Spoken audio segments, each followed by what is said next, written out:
Bonjour à toutes et à tous, vous écoutez Cinécast. Salut Thibaut. Salut Guillaume. Aujourd'hui, on vous parle d'un film qui sort ce mercredi 2 septembre au cinéma en Belgique. Ça s'appelle Goodbye, film de William Nicholson. Oui, alors, attends. Si tu dis qu'il sort là maintenant en Belgique, dis le titre sous lequel il sort en Belgique, c'est Hope Gap. Hope Gap en Belgique. Oui. Par contre, Goodbye, le titre français et la sortie française est prévue le 6 janvier 2021, donc soyez patients. Patience et longueur de temps font plus que force ni que rage, chers amis français. Hein? Waouh. Citation 50. Je sais plus qui. C'était dans les toilettes de chez mon meilleur ami.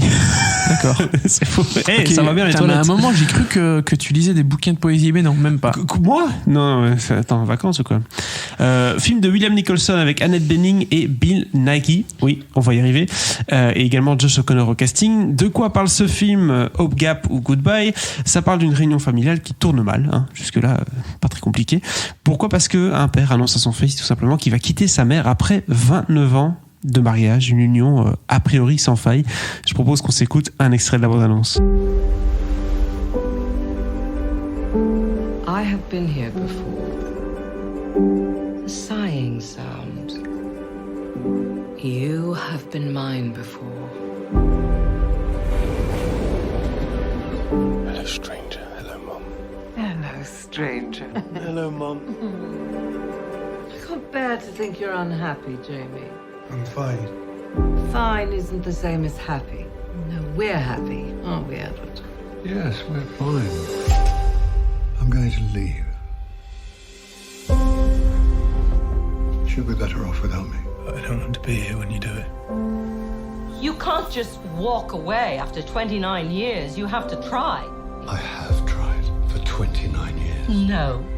Alors quelque chose me dit Thibaut que si c'est Bill Nighy qui divorce, ça va pas être un couple a priori sans faille. À mon avis, il doit y avoir certaines failles parce que connaissant l'acteur et la manière avec laquelle il joue, c'est un peu un mec qui souvent est soit hyper barré, soit au contraire un peu bien dans sa peau. Un des deux. Tu as visé plutôt juste et on est plutôt dans la deuxième des options. Parce qu'en fait, effectivement, il joue ce couple avec Annette Bening où globalement il est un peu effacé. C'est oui, il dit oui pour faire plaisir.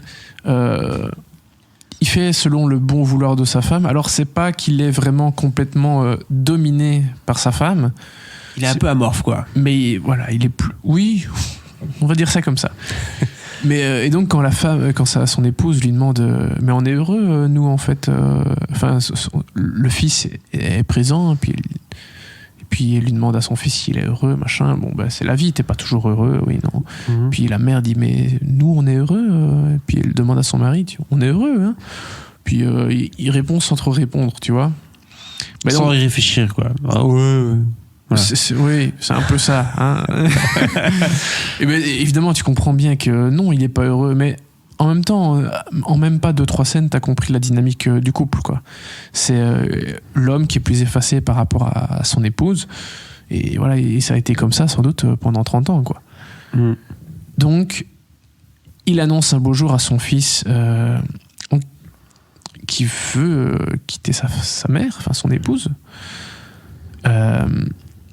Le fils va promener pendant une trentaine de minutes, le temps que la mère... que le père annonce la nouvelle à son épouse. Et là, le drame va commencer, évidemment, parce qu'elle tombe des nues. Pour elle, leur vie a toujours été...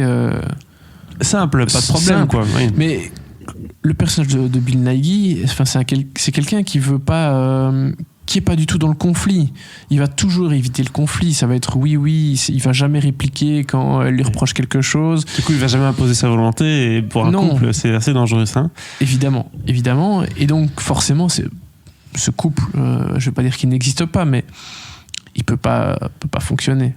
Bah non. Surtout quand il y en a qui commencent à dire non et qu'on n'est pas habitué. C'est le moment où ça commence à ne plus fonctionner. Oui. Et puis en même temps, il va annoncer qu'il a rencontré quelqu'un d'autre, qui là réellement le rend heureux, où il peut être lui-même. Donc forcément, ce sont des choses qui vont renforcer sa décision et dire voilà, là il est temps d'arrêter les frais. En fait, on n'est pas fait l'un pour l'autre, on n'a pas du tout la même dynamique, on se complète pas tant que ça au final. Il y a le fils qui est là au milieu et ils en sont très, très fiers, très contents, il l'aime beaucoup. Mais tu peux plus parce que c'est un couple quand même relativement âgé. À 70 ans, tu peux plus être là juste pour tes enfants, quoi. Hein, et à un moment, si ta vie te convient plus, tu changes de vie. Bah, disons qu'en général, plus on vieillit, plus on pense à soi, hein, n'est-ce pas? Voilà. Et donc évidemment, Grace, oui, c'est Grace et Edward. D'accord. Donc quand Ed va partir, Grace va être au fond du trou. Oui, parce qu'elle s'en doutait pas du tout. Elle a pas rencontré de mec, elle est toute seule et voilà quoi. Bien sûr, elle tombe des nues.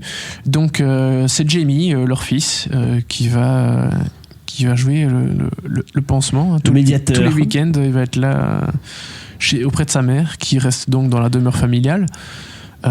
Évidemment, son père ne veut plus avoir de contact avec Grace parce que pour lui, la meilleure façon de faire, c'est vraiment de ne plus avoir de contact. C'est-à-dire que elle l'appelle tout le temps, elle veut avoir de ses nouvelles, elle veut régler le souci. Ouais. Mais préserver le contact. Mais vu que Ed a toujours fui quoi que ce soit et que pour lui, la situation a atteint un point de non-retour, il n'est pas question d'essayer de régler quoi que ce soit parce que ils n'ont jamais rien su régler de toute façon. Ouais, en partie de sa faute, mais voilà. Et il sait aussi que si il a une conversation avec sa femme, elle va de nouveau peut-être trouver un moyen qu'il dise oui. Enfin voilà, vu que lui est pas très fort entre guillemets. C'est ça. Voilà, vu que c'est un peu le personnage faible dans ce cas-ci. Exactement. Il n'a pas envie de se mêler à ça. Non. Et donc Jamie va essayer de faire le tampon entre les deux. Donc film sur la perspective de Jamie ou la perspective du père? Non. Okay. Selon la perspective de Jamie. Et Jamie lui-même, sa vie amoureuse, c'est pas trop ça. Donc évidemment, il va aussi remettre les choses en perspective. D'accord. Par rapport à la situation de sa mère, par rapport à la situation de son père. Parce que d'un côté, c'est difficile de ne pas comprendre le fait que ta vie te convient plus du tout, donc que tu as envie de partir.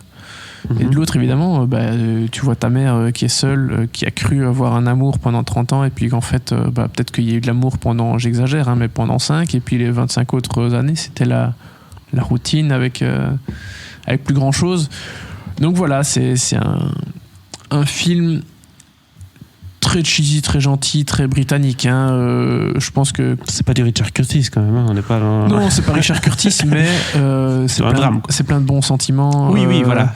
Le couple, la famille. On est à la côte anglaise avec les jolies falaises, les trucs. Les mouettes. Oui, exactement.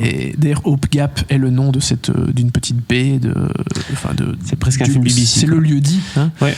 Oui, c'est peut-être même bien produit par BFI. Hein. Il y a une chance. Oui, on est dans le truc très très très british. Que notre confrère Hugues aime particulièrement, tu sais bien. Moi aussi, j'aime beaucoup ce genre de film. Je le sens bien, ça. Après-midi pluvieuse un dimanche. Oui, avec le plaid, la tasse de thé. Surtout qu'il y a quand les même... scones. Hein, j'aime bien le casting, et j'aime bien aussi Josh O'Connor, qui joue le garçon, Jamie, puisque c'est... C'est un peu une des révélations anglaises, depuis 2-3 ans, là. Dans The Crown, notamment, c'est lui qui joue le prince Charles, et il est excellent dans la série, donc... d'accord, ça je ne savais pas. Mais il avait bien éclaté avec le film... Only God's Country, je pense, en anglais. Le titre original s'appelle Seule la Terre en français. God's Own Country, pardon, en version originale. Il avait un peu explosé avec ce film-là, et puis voilà, tu me dis que je ne regarde pas The Crown, donc je ne savais pas. Et puis dernièrement dans le film Emma, qui est sorti sur pas mal de plateformes VOD pendant le confinement. Donc c'est un acteur qui démarre bien. Il monte en Angleterre, en tout cas. Effectivement. Il était épatant dans la série Netflix, et ça fait du bien de voir qu'il est ici dans un film où il occupe le premier plan avec forcément le couple d'âgés. Après, je trouve que scénaristiquement, c'est gentil. C'est pas le point fort du film. Ce qui est assez paradoxal. Oui. Parce que quand tu vois la carrière du réalisateur, qui est donc William Nicholson, qui est plutôt scénariste de base. Ici, c'est seulement son second long métrage en tant que réalisateur. Le premier étant Firelight. Quand tu vois les films qu'il a écrits, par contre, c'est impressionnant. Il y a eu Everest il y a 5 ans. Il y a eu Invincible, le film d'Angelina Jolie. Oui. Il y a eu Mandela. Il y a eu Elisabeth, l'âge d'or. Et puis, il y a surtout eu Gladiator. Quoi. Et là, Boum. C'est clairement un scénariste avant tout, et là c'est son deuxième film. Son premier film date de 1997, donc c'est pour vous dire quand même qu'il a attendu entre ces deux films 23 ça ans. faisait longtemps. Donc voilà, c'est pas son métier principal en tout cas de réaliser des films, mais voilà, il a fait ce joli film britannique, sympathique, familial. C'est gentil, étoile. mais c'est pas aussi fort que des films comme 45 Years, sorti il y a quelques années avec Jim Broadbent et Charlotte Rampling, si je dis pas de bêtises. Nous, on est dans quelque chose d'un peu plus cucu d'une certaine façon, tu vois. Ça fait le job. Voilà. Moi, personnellement, j'ai eu de l'empathie pour C'est le pas du personnage drame de pur et Josh, dur, parce ouais, qu'il y a c'est des ça. choses auxquelles tu peux te raccrocher, évidemment. Mhm. Je pense que tout le monde a vécu, ou en tout cas peut comprendre ce qui se passe, enfin, d'un point de vue sentiment, etc. Donc, ça fonctionne.